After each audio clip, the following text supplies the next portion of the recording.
Hello everybody, and welcome back to the channel. Well, I hope you're ready today to start digging into the Go language itself. Over the last couple of videos, we've laid some foundation by talking about the history and the features of Go, and working through setting up a local development environment. Well, today is the day that we're going to start a discussion about the Go language itself by discussing how to work with variables. So in order to fully cover how to work with variables, there's several topics that we're going to need to cover. We're going to start by learning how to declare variables.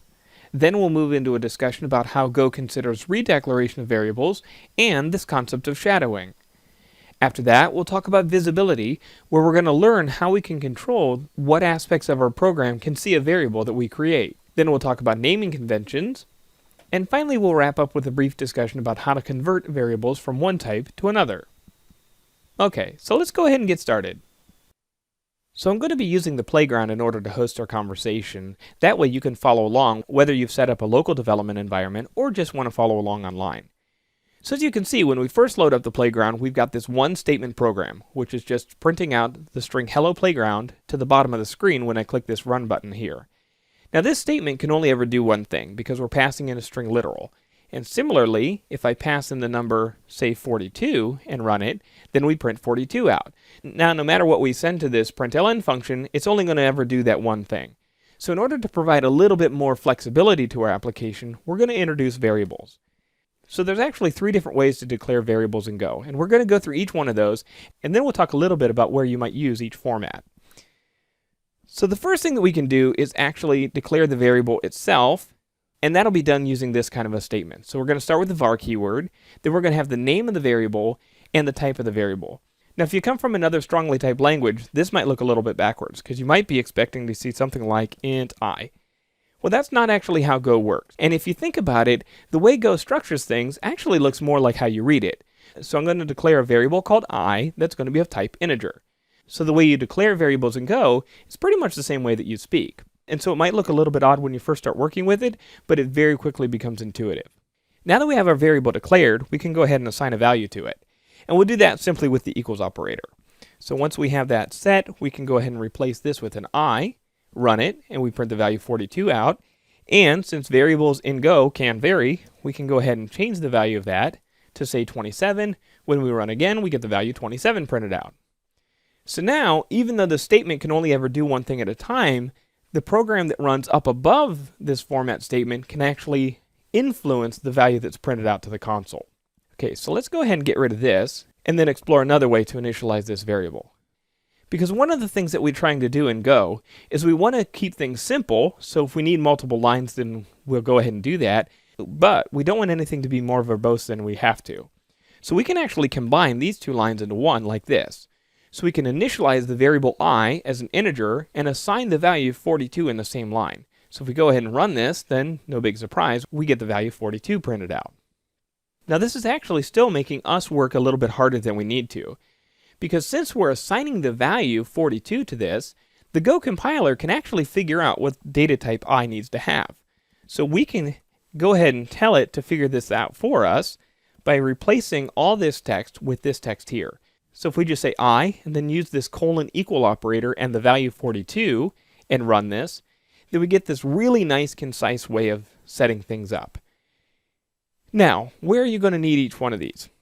Well, let me go ahead and add them back in so we can talk about them. So we'll set var I integer, I equals 42, and then we'll use var j integer equals 27, and then we'll set up k, and that's going to be equal to 99. So we have these three different formats. So when are you going to want to use each one of these? Well, the nice thing about this first format is there are going to be times when you want to declare a variable, but you're not ready to initialize it yet. So for example, if you want to declare a variable in the scope of this main function, and then you have a loop or something like that that sets up a local variable scope, and that's where the variable is actually going to be assigned, then you can go ahead and use this first syntax. The second syntax is valuable if Go doesn't have enough information to actually assign the type that you really want assigned to it. So to show that, let me go ahead and add another print statement here. And I'm going to need to comment these other lines out in order to make things happy for us. So let me go ahead and change this println to a printf. And what this is going to do is it's going to allow us to provide a formatting string and print things out that way. So I will print out the value, and then I'll print out the type of the variable. And then I'll pass in j twice. So if I run this, then we get the value 27, and no big surprise, it's an integer. But what if we want this to be, for example, a floating point number? Well, with this syntax, it's as simple as just changing this to float 32 when we run this. Then Go understands that we want to use 27 as a floating point number. Now, if we try that with k down here, so let me uncomment the k, switch this over to use k, and run, then you see that the number 99 is inferred to be of type integer. Now, we can influence that a little bit by adding a decimal point, and that's going to give a hint to make that a float 64. But there's no way to use this colon equals syntax to initialize a float 32, for example. Go is either going to decide it's an integer type or it's a float 64 type. So if you need a little bit more control, then the second declaration syntax is going to be valuable for you. Now, the next thing that I want to show you is how we can declare variables. Now, we've been declaring variables one at a time and inside of a function. Well, another way that you can declare variables is up here at the package level. Now, when you're doing it at the package level, you cannot use this colon equals syntax. You actually have to use the full declaration syntax. So we can declare variable I as an integer, set it equal to 42. So that works. Come down, wipe out this code, and then replace this with I. And you see that we have the value 42, and it's of type integer. So just like we have before, we can go ahead and tell it to declare that as a float 32. And the compiler recognizes, well, I can make 42 a floating point number. That's not going to be a problem at all. Now, of course, if you try something like this, the compiler has no idea how to convert the string foo to a floating point number, and so it's going to fail on you. Another thing that we can do at the package level is we can actually create a block of variables that are declared together. And to show you why that's valuable, let me just drop in some variables that we can play around with. Okay, so as you can see, I've got a little bit of Doctor Who on the brain here. And say I'm writing a program that's going to print out some information about the Doctor's companions. So here we've got a variable actor name that's going to be Elizabeth Sladen. Then we got her companion name, which doctor she worked with, and what season she was on. So by declaring these variables like this, things are actually a little bit cluttered because, again, we want things in Go to be as clear and concise as possible. So all these var keywords are actually cluttering things up a little bit. So what we can do instead of this is actually wrap this whole section with a var block, and then we can actually get rid of the use of this var keyword. And now all of these variables are going to be declared because they're inside of this var block, and we can actually show that they're related somehow. Now, they don't have to be related, that's a design decision, but we can do that. So if we had another set of variables that were related to a different context, so say, for example, we had a counter, and that was going to be an integer initialized to 0, then we can have multiple variable blocks at the package level. And that's just going to allow you to organize your application a little better and keep your code a little bit cleaner. Now, the next thing that I want to show you, and let me just drop in some code here, is how variables work when you're trying to redeclare them. So as you can see in this application, we're declaring the variable I up here in the package scope, then I'm declaring it here inside of the main function, and then I'm redeclaring it here on line 11. Now, if I try and run this, I'm actually going to get an error. And the error comes on line 11 here because there's no new variables here. So I can reassign the value of I, 13, but I can't declare a new variable here. And that's because the variable is already declared on line 10, and you can't declare the variable twice in the same scope. However, if I get rid of this line, notice that the application runs just fine and uses the value 42. So even though I is declared twice in my application, once at the package level and once inside of the main function, that's okay. And what happens is that the variable with the innermost scope actually takes precedence. So this is called shadowing.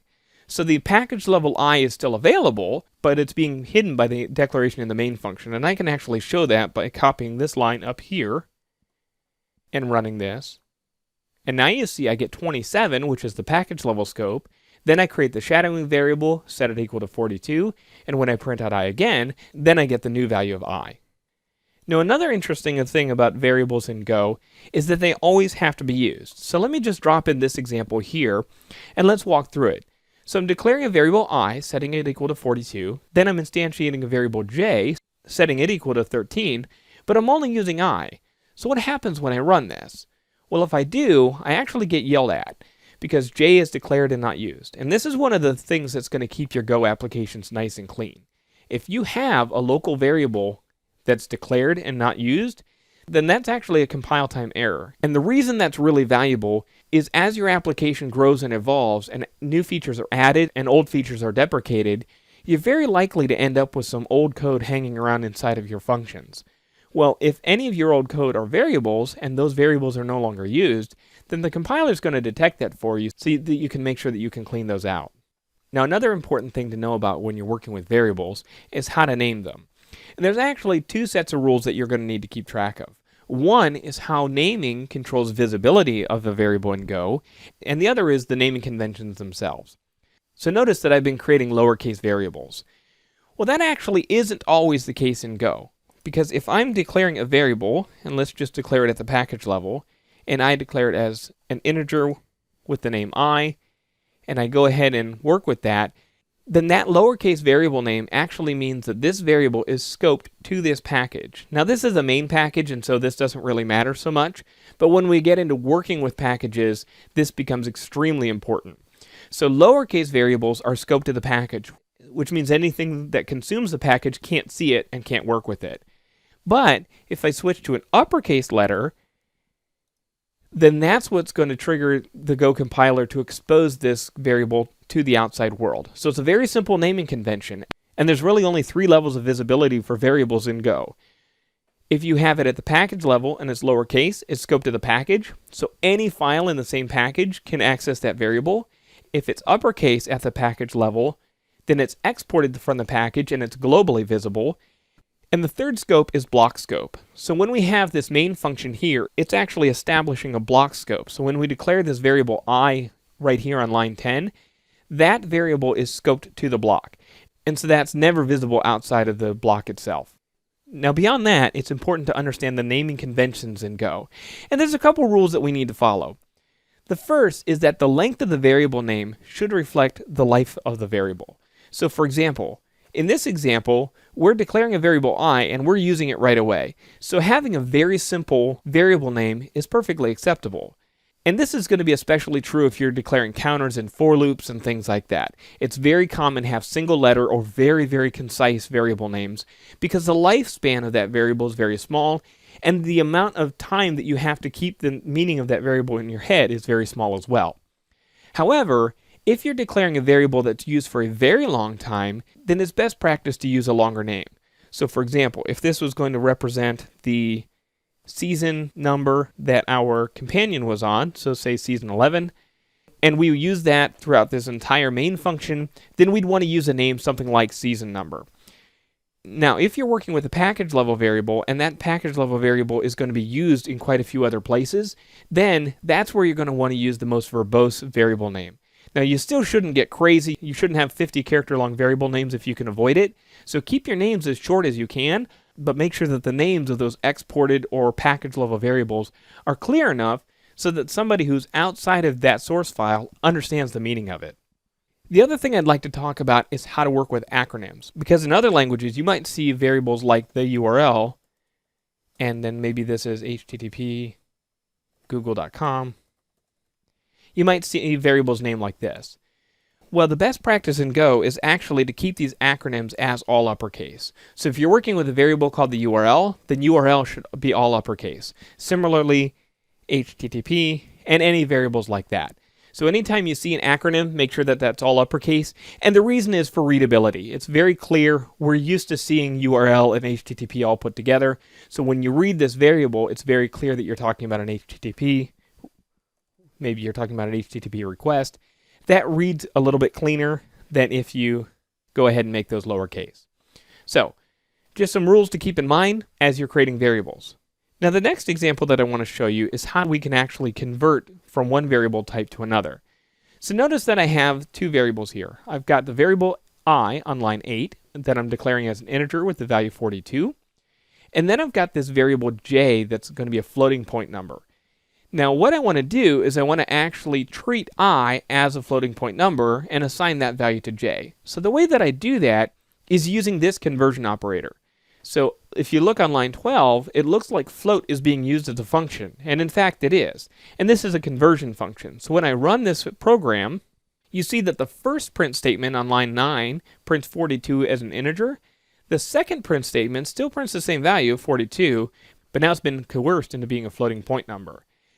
Now you have to be a little careful with this, because if you go the other way, so for example, if we go from a float 32 to an integer, and then I convert that and run it, it looks like everything's okay. But keep in mind, a floating point number can have a decimal on it. So now I've actually lost information through the conversion. So the important thing about this is I have to explicitly convert, because if I just tried to do this,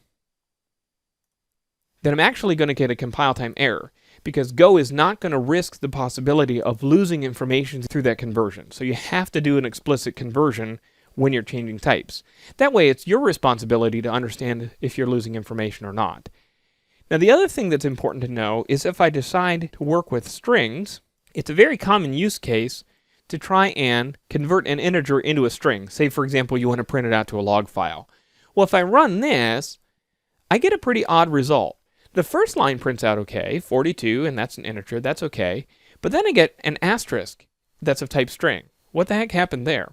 Well, in order to understand that, you have to understand how strings work with Go. A string is just an alias for a stream of bytes.